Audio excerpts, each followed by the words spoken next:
It's an honor to be with you and to be part of this project and event. My name is Darren Dochuk, and I am professor of history at the University of Notre Dame.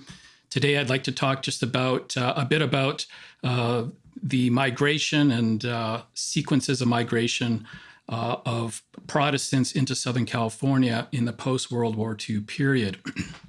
Although I'm not from Southern California, I admit my obsession with it, both for personal and scholarly reasons. When I was a kid growing up in Alberta, Canada, my family made it an annual routine to travel to Southern California, both to visit its beaches, but also its churches, its mega churches. My dad was a pastor, and so this was always important to us.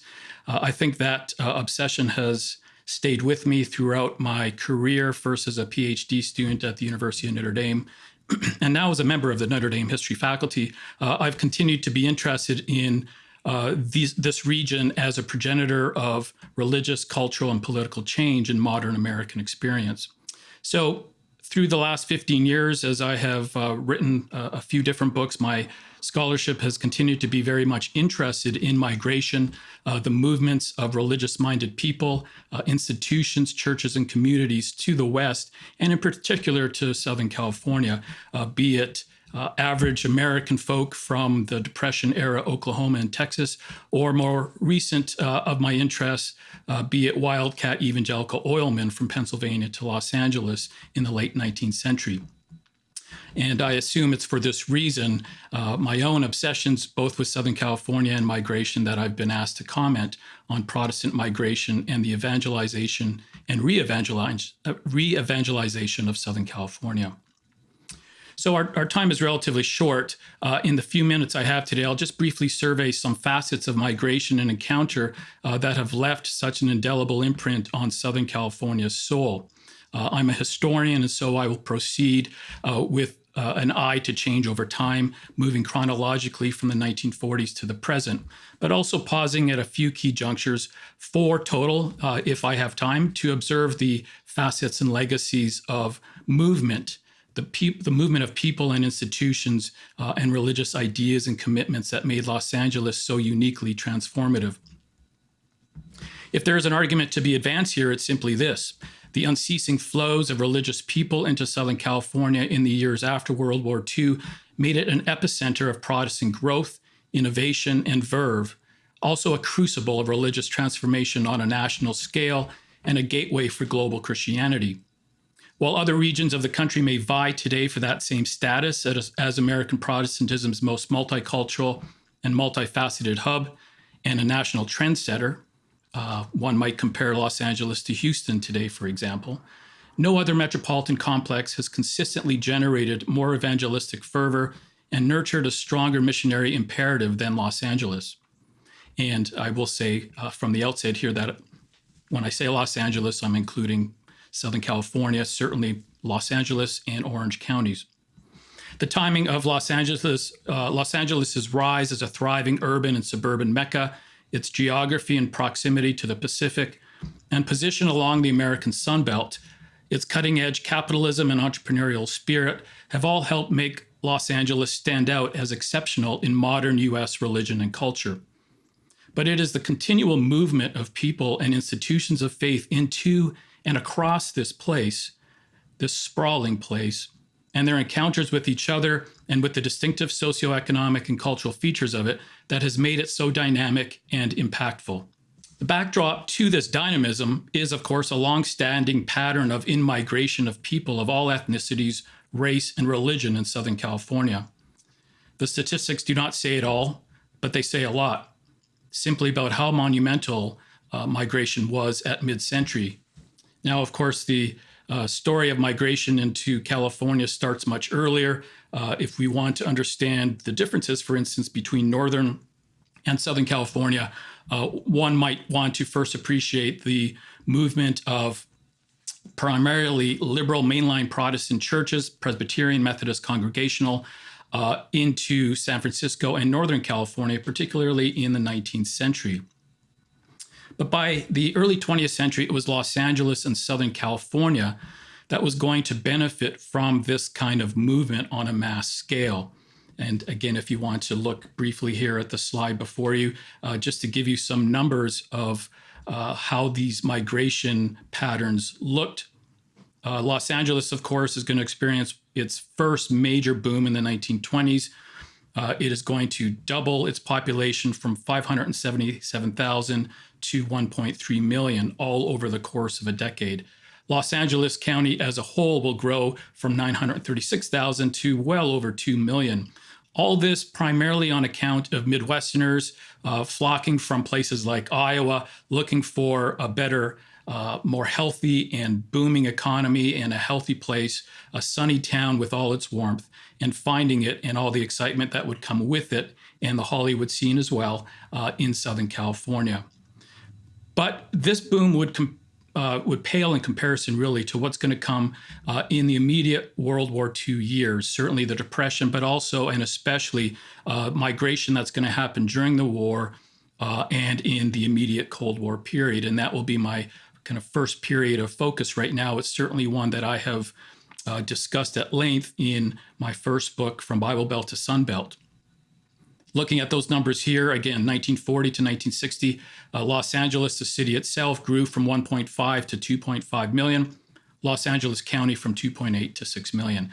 This is a city, this is a community, this is a region on the rise, and it is capturing the attention of Americans across the nation. Feeding the region's growth at this time was a key pathway of migration that was coming out of the Southwest, states like Oklahoma, Texas, and Arkansas, into Southern California, all of which made many commentators at the time deem this a process of the Southernization of Southern California. And so if we want to get a sense of kind of the first wave of movement into Southern California and the way it would kind of refashion American Protestantism at this time, we need to understand this migration. And we also need to understand the movement of what I call plain folk evangelicalism because of its privileging of common sense biblicism, populist preaching and evangelism, and strong sense of the local church body and community, and one could say a fierce independent streak into Southern California at this time. You can see in this chart that Southern migration is certainly taking place on two kind of pathways. One to the Midwest, those seeking employment, for instance, in the industries, war and auto industries of Detroit, Michigan, Ohio. Secondly, and most important for our interests, of course, is the movement of people into California. And you'll see that California will surpass all other states in its reception of these white and black migrants from the South. By 1970, 11 million Southerners will live outside their home states, 7.5 million white, 3.5 million black. By 1970, California will have 2.5 million of those migrants. And I think a helpful comparison here is to realize that there are more white Southerners living in Los Angeles and Orange counties in 1970 than Little Rock, Arkansas, and Oklahoma City, Oklahoma combined. So this really is the first kind of movement of note for us, I think, as we try to understand how Southern California became such an epicenter of Protestant growth, innovation, and vibrancy. It's also more than just numbers here. We want to understand what these migrants brought with them from the so-called Bible Belt.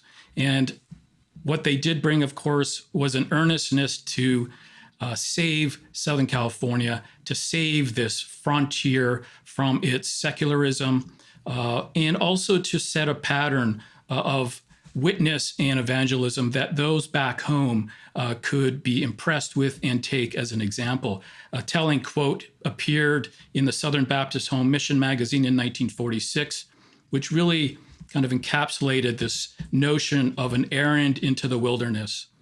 Restless tides of humanity have swept westward until the blue waters of the Pacific seem to say, "Thus far shalt thou come and no farther." And to the voices of the past, when covered wagons rolled westward over the plains and crept over lofty mountain passes in the days of the gold rush, new voices have been added, the voices of Southern Baptists bringing the good news of salvation and saying to the thousands of lost people, "California, here we come." Now, as we see in this quote, Southern Baptists came west with a clear sense of purpose and intention, again, to win a region they perceived lost to Christ and in the process set an example of witness for the parishioners they had left behind. This is very much in keeping, again, with the sense of a Puritan errand into the wilderness, a charge to spread the gospel on an untamed and secular frontier. In embracing this language and this logic, Southern Baptists who made their way west, in fact, adopted a rhetoric and energy for witness that was deeply rooted in the state of California's DNA. If we go back to the 19th century, we see that California Protestantism was always born of a mission passion, was nourished by a mission imperative, and became permanently marked by a mission enterprise. Whether it's Presbyterian, Baptist, or Methodist, all in the 19th century saw Southern California itself as a mission field, a place of dizzying religious plurality and more worrisome secularity. And so they decided to establish institutions. In turn, those institutions also stretched kind of took advantage of its proximity to the Pacific to look to other frontiers, China, Asia, and also into South America.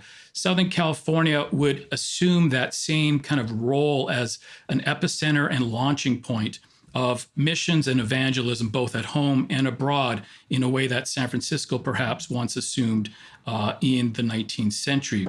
So California itself was, from the very beginning in the 20th century, certainly its own world mission field, a landscape that helped produce indigenous expressions of ethnic minority churches among immigrants to California from across the globe, certainly also from across the nation itself. Let me just outline then for you in our next few minutes just how this boom really reshaped Southern California in kind of a Southern flavor. Southern Baptists didn't just talk about witnessing to a lost Southern California. They made institutional movements to make this an imperative, a real logic, a real kind of tangible policy and imperative for them. Most notably, they broke from Northern Baptists at this juncture. It's the first time that Southern Baptists would be allowed or would see itself as legitimate in operating on soil beyond the South itself. And we would also see meteoric growth throughout this. 1970, there would be 250,000 members of the Southern Baptist Convention in California. This 30 years after having simply a handful of congregations. By 1980, the SBC in California as a whole would be the largest Protestant organization. There's other ways to appreciate the movement and the migration of Southern evangelicalism into this region. Of course, we all know that Billy Graham, the quintessential Southern preacher boy, is going to make it big in 1949, put himself on the map and put Los Angeles on the map by speaking kind of this plain folk Southern evangelicalism in the face of secularism and in the face of communism and a nuclear threat, all of which is going to become very real to Southern California in the late 1940s and early 1950s.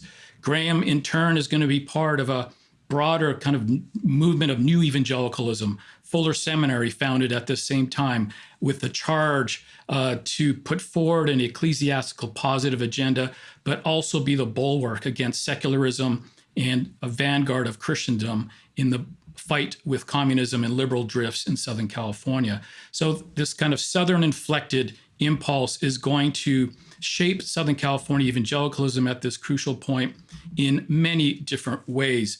Other ways certainly is at the grassroots.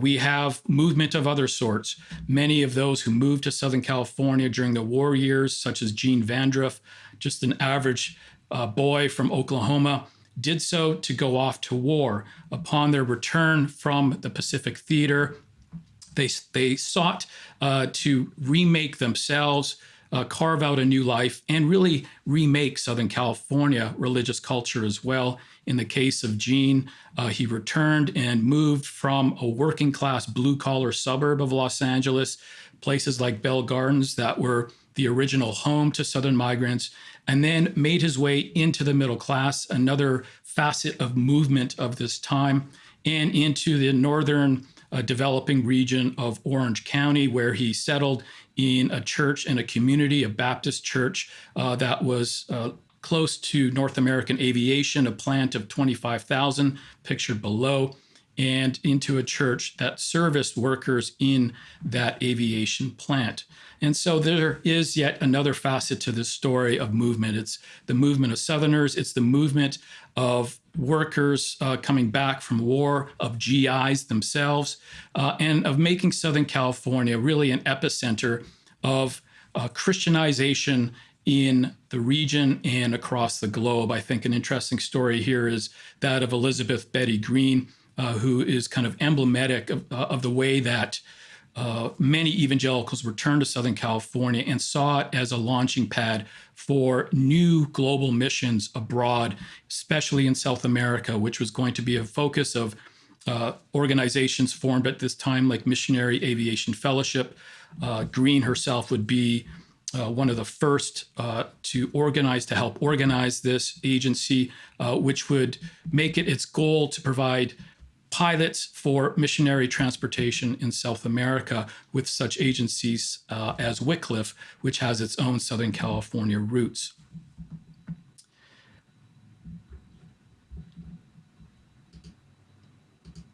So that's, in a brief kind of overview, what I would see as a crucial movement of people, ideas, and influence from the South into Southern California through the heart of the Cold War period, fashioning it into a dynamic place of change in its own right, but also in relation to missions and missiology, making it really a vanguard and focal point, certainly, for carving out new pathways to influence across the globe. A second period really is what is both, I think, an age of fracture and an age of reform. Between 1960 and 1980, we see Southern California Protestantism once again being affected by movement on both a personal but also theological and political level. During this period, one historian has labeled the changes of this period the fracturing of America, an age of fracture, in the way that civil rights, social welfare issues, economics, even energy, all brought what was once considered a Judeo-Christian consensus order in 1950s America to an end and to fracture it entirely. Of course, at this time, the Hart-Celler Immigration Act of 1965 also guaranteed that with this fracturing would come many new immigration patterns and groups into the United States. No region would benefit most from this or would be changed more radically than Southern California. And so while it was an age of fracture, this period was also an age of another cycle of inventiveness and reform and restructuring in American Protestantism. Now, one side of this, of course, is the kind of trends within liberal Protestantisms. Liberal Protestant would enter its own wilderness, if you will, at this time, marking again changes, regional change that was evident across the nation, but also in Southern California. And there are too many examples here to cite. We know perhaps more infamously of Bishop James Pike, the Episcopal bishop, who again, part of this movement of peoples, was born in Oklahoma, but then raised in Southern California, attended Hollywood High School and UCLA, and in the 1960s would become really the archetype of upheavals in the California church. He would embrace kind of more radical liberal trends within the church, and in 1966 would finally resign his position as bishop, and his life would end tragically a few years later when his car broke down in the Judean wilderness, where he had traveled to research the origins of Christianity. Now, Pike might have been one of the most famous casualties of the 1960s cultural upheaval in California, but he illustrated a wider trend in mainline California Protestantism, declining influence, and also in much more epic terms, its own sojourn and entry into the wilderness.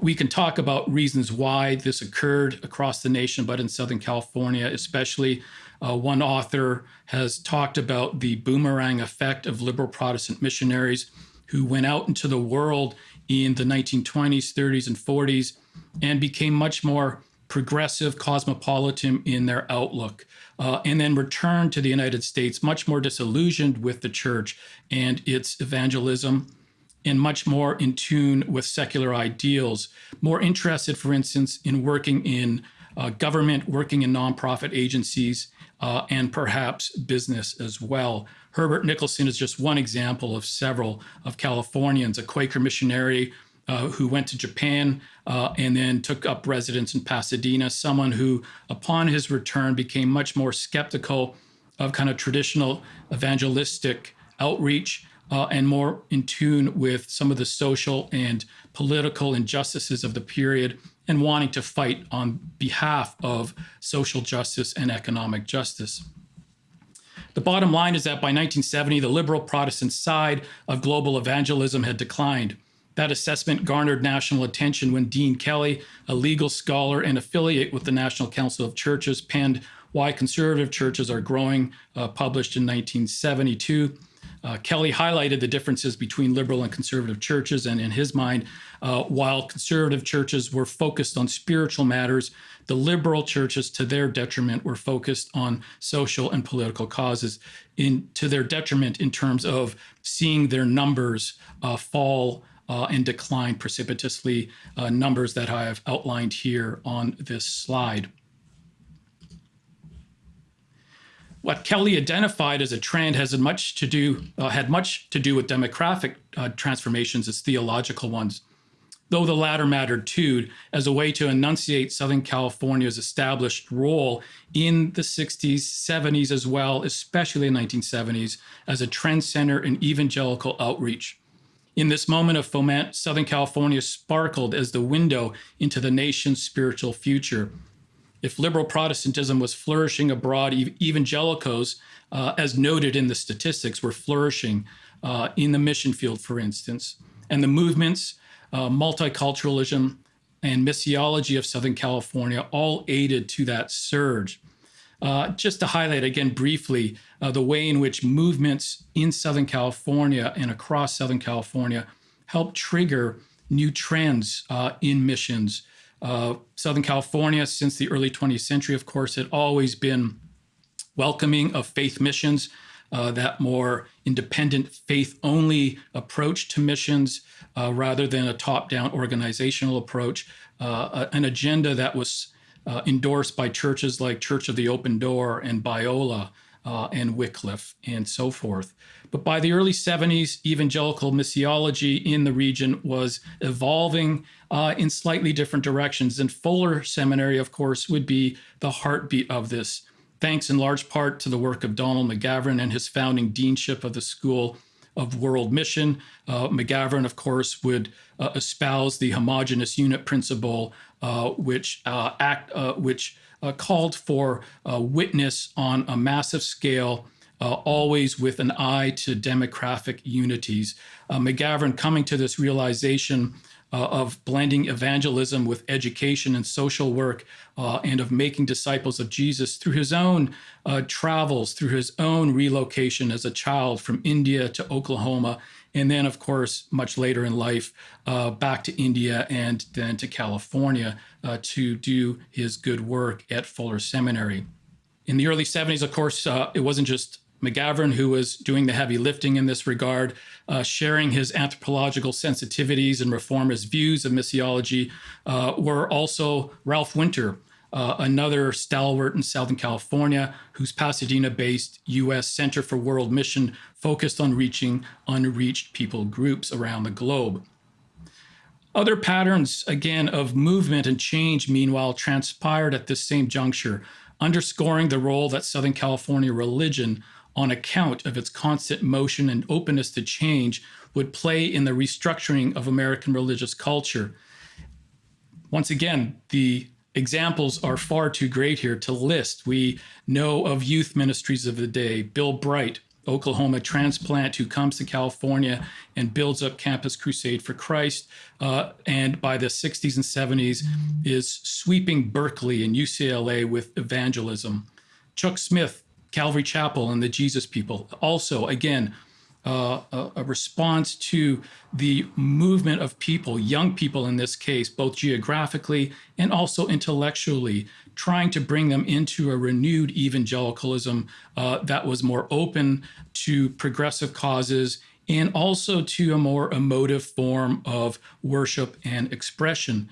Of course, nothing matched the charismatic renewal movement of this period, whose roots in the 1960s, Southern California, would also spawn a global phenomenon, with the first notable crest in the 1970s. Pictured below, of course, is Melody Land Christian Center in Anaheim, which would become the epicenter of charismatic Christianity in the 1970s.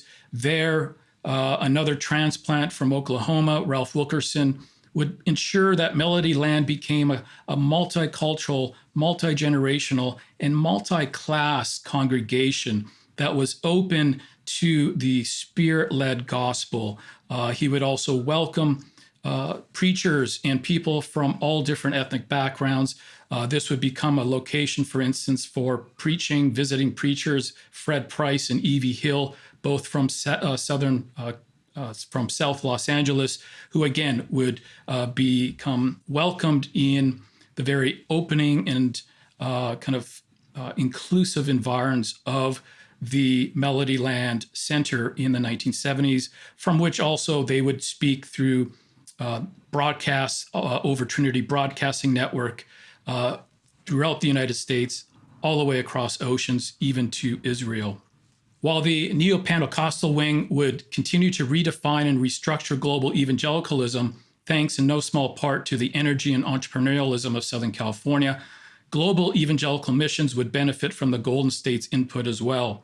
Most notably, in 1974, Billy Graham would play host to the Lausanne Congress in Switzerland, a watershed moment in global missions at which Ralph Winter's philosophy of witness would be celebrated and embraced as the way forward. Billy Graham would later write, quote, "Ralph Winter has not only helped promote evangelism among many mission boards around the world, but by his research, training, and publishing, he has accelerated world evangelism." Speaking at the same International Congress of Missionaries were René Padilla and Samuel Escobar, and they spoke on behalf of a Latin American contingent of evangelism and a Latin American way of thinking about evangelism that focused on the body as well as the soul of the individual, that focused on structural inequities in global society as much as personal witness of the soul. In this regard, they represented a social gospel that would be labeled the integral mission, a call for Christians the world over to be doubly and duly committed to evangelism and social activism. While they did not lean as heavily to the radical social gospel of libertarian theology that highlighted Marxist critiques of modern capitalism, Padilla and Escobar and their peers demanded that evangelicals, American evangelicals in particular, as they were largely to blame in their estimation, take seriously the radical social teachings of Jesus and Scripture and seek to remedy the world's socioeconomic problems through collective action. Now, Padilla and Escobar and their teachings would too make their way into Southern California, animating the Jesus movement and aspects of kind of a social justice evangelicalism, which was very much at this point, of course, caught up in civil rights action and also critique of Vietnam. Meanwhile, at Fuller, the integral mission would be both debated and embraced in part, if not whole. Their influence would spread in the 1980s and 1990s, as Padilla and Escobar's message continued to be disseminated. It would catch the attention of several dynamic pastors in Southern California, one of whom, again, would become much more famous in some regards than them. His name, of course, is Rick Warren. If Padilla and Escobar's encounters with Southern California illustrate one facet of change in the region's religious makeup, grassroots revolutions illustrate another. Here, too, again, examples and illustration of what could be called the Latin turn or the Latinization of California Protestantism, which again had been long underway prior to the 1980s and 1990s. We know, of course, the role that they would play in the wake of the Azusa Street revival of 1906. Latino converts to Pentecostalism would serve as pastors and lay leaders within Southern California and really create a movement with momentum that would only accelerate after the Immigration Act of 1965, which continue to open up borders to the South and across the Pacific. Again, we get a sense of just how this is going to be realized, this grassroots revolution, this demographic revolution, by looking at some of these numbers. The Hispanic population as a whole in the U.S. would surge to almost 5% annually in the 1990s, and Los Angeles would, of course, lead the way. 1990, Hispanic population would be 38% of LA County. By 2010, 48%. By 2019, as a result of continued growth, it would have a population of nearly 5 million Hispanics. By then, Latino Protestants would be gaining ground statistically in comparison to Latino Catholics, who would still, of course, command a 66% majority of Latino religious adherents. But still, by 2012, there would be upwards of 1 million Latino Protestants at work in this region, many of them at work within the Pentecostal realm of evangelicalism. Latinos would constitute about 25% of the Assemblies of God nationally and close to 50% in Southern California. And this is, of course, not just a statistical change, it's a change physically to the landscape itself. Throughout South LA and into Orange County, we would see again hundreds of storefront churches cropping up, many small Pentecostal evangelical churches that would be appealing to this new kind of rising majority of Southern California evangelicalism. The in-migration of Latinos and attending rise of Hispanic, Latino Protestant churches in the LA area, of course, helped generate other movements within Southern California Protestantism, tilting it even further toward a global purview. The religious landscape of Los Angeles itself now reflected a vibrant multiculturalism and cross-cultural and transnational exchange, once again placing it at the forefront of religious transformation in America. This slide, again, full of examples that I will just glance over, but the tilt toward kind of this global purview was evidenced in many of the megachurches and centers of the once white evangelical establishment in Southern California. Consider, for instance, the emerging church movement, started and certainly fueled by the likes here, at least in the United States, of Pastor Brian McLaren, who would gain kind of inspiration for a more holistic kind of social gospel in tune with what he said were the unique postmodern kind of expectancies of the 1990s and 2000s. He would gain inspiration and influence and instruction from Rene Padilla and Integral Mission, and through his travels across Latin America. And this kind of movement of dialogue and exchange, ecumenism, social awareness, all within a more decentralized, non-hierarchical religious kind of community formation, would sweep Southern California at this time, making it one of the epicenters of this movement. Meanwhile, also welcoming of a broader diversity of thought and constituents were other mega churches, non-denominational mega churches, such as the Oasis Christian Church, formed as a community for Bible study, which by the 1990s and 2000s would become a mega church, a multicultural, multiracial mega church of its own, of course, always in tune with the particular needs of the entertainment sector and of Hollywood itself, another yet generative dimension of life in Southern California evangelicalism. Secondly, I think what's also interesting here and instructive is the way in which Southern California, as a result of these movements across the globe, would also be among the first to embrace kind of a new humanitarian awareness, to shift slightly its emphasis on traditional evangelism and embrace a more kind of global vision of social uplift and development, to focus on social causes as well as evangelistic ones.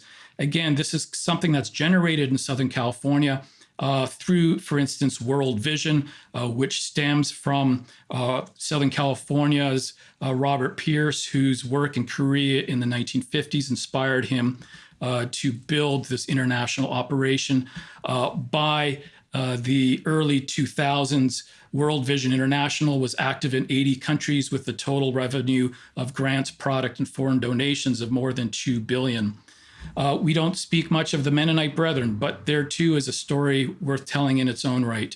Thousands of Mennonite Brethren migrants from the Midwest coming to California, settling in Central Valley, but also Los Angeles, and once settled, embracing more kind of with more vigor the evangelical sensibilities of Southern California, embracing the traditional gospel of witness, but also helping nudge evangelicalism in Southern California toward a more socially concerned ministry with emphases on healthcare, welfare programs, and charity.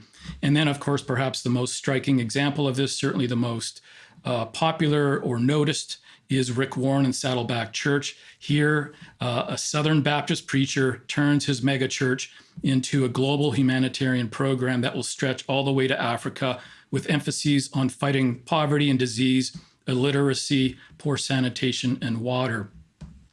In this way, Warren built on the Southern errand a prior generation of Southern evangelicals had acted upon by tapping the same sense of purpose and energy, but also by broadening its purview to include social outreach along evangelism and to focus on global fields. This brings us to our fourth kind of dispensation or era, one with which I am still learning the dynamics because it is so present. As a historian, again, I'm more comfortable in the past and at being kind of an antiquarian than a prophet. Nevertheless, we can glance at least at more recent developments in our own day, once again emphasizing the ways in which a constant movement of migrants, of Christians in motion, are seeking once again to revitalize and remake Southern California's religious landscape. Demographic change has created geographical change. In the northern sections of Orange County, for instance, once all white Baptist churches, including Southern Baptist churches, have become multicultural ones with Latino and Vietnamese majorities in the pews. Central Baptist Church of Anaheim, that church that Gene Vandriff attended in the 1950s, 60s, and 70s, is hardly a place he would recognize, with a congregation that thrives in its multicultural makeup. Indeed, were he alive today, Gene Vandriff would be astounded at the suburban paradise he once called home. Orange County, like Los Angeles County, is now a magnet for migrants from across the globe and a site of settlement and inventiveness and evangelism, of a different but also a very similar sort. We now see across Orange County Vietnamese Protestants building their own churches, including megachurches. One, for instance, called One Church Irvine, which was formerly the Vietnamese Saddleback Church, started in 1991, again taking its kind of inspiration from Rick Warren's institution. Upwards of well over a couple 100,000 migrants, of course, immigrants would make their way from Vietnam to the United States at this time. A vast majority, of course, settling by 2010 in Los Angeles, Santa Clara, and Orange counties. And it is with that population boom, of course, that we would see an initiative repeated over the generations to witness to those who have resettled, to witness to a lost community, to a society deemed secular. And of course, I will be happy in the discussion to talk about some of these other mega churches that have been built up by Asian transplant communities. Bethel Korean Church in Irvine, flashing its own kind of highly modern architecture. So too First Chinese Baptist Church, and West Angeles Church of God in Christ, really an epicenter of Black and Latino Pentecostalism and evangelicalism. I Note the statistics here, which again speaks to this movement. By 2010, 5 of the largest Chinese churches are in North America. At the same time, 8 of the largest 30 Korean churches are in Los Angeles and Orange counties. If there's, again, one movement that really epitomizes where Southern California today, religion is today, again, it's the movement, of course, of Koreans into Los Angeles and into Orange County.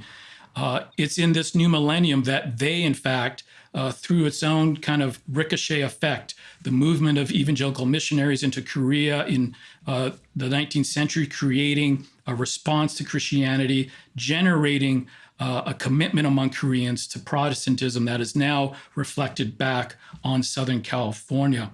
Famed evangelist Billy Graham and others used to say that global Protestantism's vitality and advancement would be determined by Korean Christians who seem to take Scripture's mandate to witness more seriously than any other Christian community. In Southern California, Korean Christians are certainly doing their best to carry out that mandate. And again, we can talk about the numbers of this, as well as the institution building, such as that carried out by Reverend Dehi Park, who was pastor of one of Los Angeles' largest United Methodist churches, or the founding of the Christian Daily, a Korean news outlet that creates an avenue of communication with Korean pastors throughout the region, or the growth of seminaries, the growth of other agencies such as the Korean American Ministry Resource as a clearinghouse for Korean ministry. All of this, again, speaking to an impressive apparatus of witness, education, and outreach that Korean Christians have undertaken at this time. Challenges as well, responding to challenges of inhabiting a frontier like Southern California. When they arrived in California at mid-century, Southern Baptists felt threatened by their new home. This was a place in need of salvation before it slipped away entirely into secularism. Today, many Korean Protestants feel the same way. Evidence of their young people leaving the church is painful to contemplate, but it is a reality. And as they look out on their Southern California horizon, they are also animated in their social activism, even politics, to combat secular trends and the falling away of traditional family values as they see it. Yet in both the fear and excitement of movement and settlement, displacement and emplacement, and the clash of generations has emerged in Los Angeles and Southern California as a whole, a mosaic of people and landscapes always in motion. Always defined by movement and encounter, Southern California remains the most dynamic American mosaic of all and of American Protestantism. Indeed, global Protestantism has felt the effects. Thank you.